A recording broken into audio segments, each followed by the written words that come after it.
안녕하십니까. 세상 읽어주는 남자 이상훈입니다. 이번 시간에는 인텔에 대해서 말씀드리겠습니다. 인텔이 정말 한계에 봉착한 게 아닌가 합니다. 인텔이 올 2분기 실적을 발표하면서 7나노 공정 칩을 2022년 말이나 2023년 초에 내놓을 수 있을 것이라고 밝혔습니다. 이미 올 3월에 공정 전환이 어렵다면서 내년 말에야 7나노 칩을 출시할 수 있을 것이라고 조지 데이비스 CFO가 암울한 소식을 전했었는데, 이번에 또 1년 넘게 7나노 칩 출시 예정일을 연기한 것입니다. 2분기 실적이 시장 기대를 웃돌았음에도 7나노 공정 칩 출시 연기 소식에 주가는 급락했습니다. 인텔은 그간 수시로 공정 개선이 어렵다고 토로해 왔었습니다. 7나노 뿐만이 아닙니다. 현재 10나노 공정 칩의 수율도 14나노, 22나노에 크게 미치지 못한다고 CFO가 밝힌 적이 있는데요. 이런 발표가 있었던 때가 바로 올 3월입니다. 그런데 4개월 만인 이달에 또 7나노 칩을 1년 이상 연기한 것입니다. 인텔은 이날 7나노 칩 출시 연기 소식을 발표하면서 10나노 칩인 타이거 레이크를 3분기에 본격 출시하는 등 10나노 제품군을 확대한다고 밝혔습니다. 하지만 아직 인텔의 주력 공정은 여전히 14나노 CPU입니다. 정리하면 인텔은 14나노에서 10나노 전환에 어려움을 겪고 있고 7나노는 계속 뒤로 밀린다고 보시면 될 것 같습니다. 그런데 여기서 한 가지 유념할 게 있습니다. 인텔이 말하는 10나노는 삼성이나 TSMC의 7나노와 같고, 인텔의 7나노는 다른 파운드리 5나노와 비슷하다는 점입니다. 인텔의 회로 선폭 기준이 더 깐깐한 가이드라인을 적용하기 때문에 그렇습니다.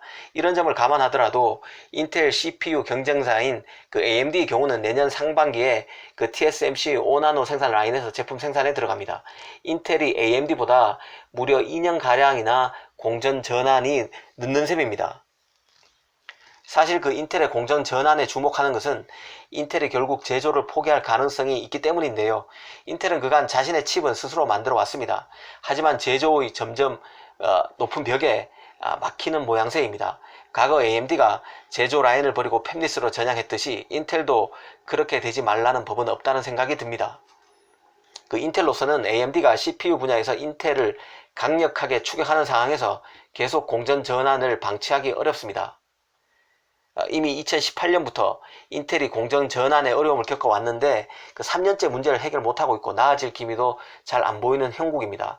설상가상 인텔 입장에서는 주력인 CPU 공정 전환도 어려운 판에 외장형 GPU 시장에도 진출했습니다. 현재 제품 출시를 앞두고 있는데요. 여러모로 상황이 좋지 않습니다. 이미 지난 3월에 인텔 CFO의 공정 개선이 어렵다는 발표가 나온 직후에 일종의 이런 고해성사가 예사로워 보이지 않는다는 분석을 해드린 적이 있습니다. 이번에 인텔이 7나노 칩을 빨라야 내후년인 2022년 말에야 내놓을 수 있다고 고백함에 따라 GPU 양산 일정도 차질이 빚어질 가능성이 큽니다. 당초 인텔은 올 연말에 10나노 공정에서 만들어지는 외장형 GPU DG1을 내놓고 내후년인 2022년 7나노 GPU인 DG2를 내놓겠다고 했었습니다. 이미 대만 IT 매체인 테크뉴스 타이완은 7나노 GPU인 DG2의 경우 TSMC가 맡을 가능성이 있다고 보도하기도 했었는데요. 사실 오늘 발표를 보면 7나노 칩이 빨라야 2022년 말에 나오는 만큼 7나노 GPU인 DG2도 원래 계획대로 2022년에 나오기 어려울 것으로 봅니다. 만약 출시가 가능하다면 인텔이 직접 만드는 게 아니라 TSMC가 맡든 삼성이 맡든 외부 파운드리에서 만들어 올 가능성이 큽니다. 이 점을 주목해야 한다는 생각이 드는데요. 인텔의 외부 파운드리 활용의 1차 시험 때는 GPU가 될 가능성이 크다는 게 개인적인 판단입니다. CPU는 외부에 맡기더라도 최후의 보루처럼 끌고 갈 것으로 봅니다. 인텔 입장에서는 CPU가 주력입니다. 쉽게 내줄 수 없겠죠. GPU의 경우는 인텔이 도전자의 입장입니다. 엔비디아, AMD가 강자고 여기에 도전하는 입장이라 인텔로서는 부담이 덜합니다. 그래서 일단 외부 파운드리를 활용한다면 GPU부터 할 것으로 봅니다. 하지만 현재 분위기만 놓고 보면 인텔의 제조 능력이 이미 한계점에 봉착한 것 같은 느낌을 주기도 합니다. 특히 주변 환경도 안 좋은데요. AMD의 추격이 거세고 10나노 공정도 난항을 겪는 상황에서 최근 애플마저도 인텔 CPU 제국에서 이탈했습니다. 이런 분위기 속에서 내후년인 2022년 7나노 공정이 무난하게 이루어진다는 보장도 없을 것입니다.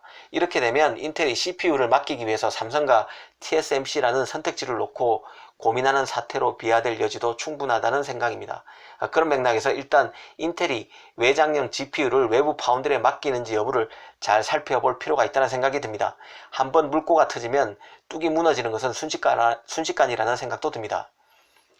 최근에는 골드만삭스가 이 반도체 주요 기업 가운데 인텔이 향후 수년간 이익이 감소하는 유일한 기업이 될 가능성이 있다는 보고서를 냈다는 사실을 소개해 드렸습니다. AMD 등의 도전으로 인한 주력 CPU 사업에서의 부진, 그리고 애플의 ARM 기반 CPU 제작에 따른 노트북 PC용 CPU 시장 부진 가능성, 이런 악재에도 불구하고 CPU 공정에서 진척이 없는 인텔을 보노라면 진짜 외부 파운드리 활용 가능성이 정말 얼마 남지 않았다는 생각이 듭니다. 일각에서는 인텔이 만약 외부 파운드리를 통해 칩을 만든다면 그 경쟁사인 AMD가 TSMC를 통해서 칩을 만드는 만큼 삼성을 활용할 가능성이 적지 않다는 관측을 하기도 합니다. 정말 삼성 파운드리가 인텔의 CPU가 GPU를 만드는 농담 같은 일이 실제로 벌어질 것 같은 느낌이 듭니다. 감사합니다.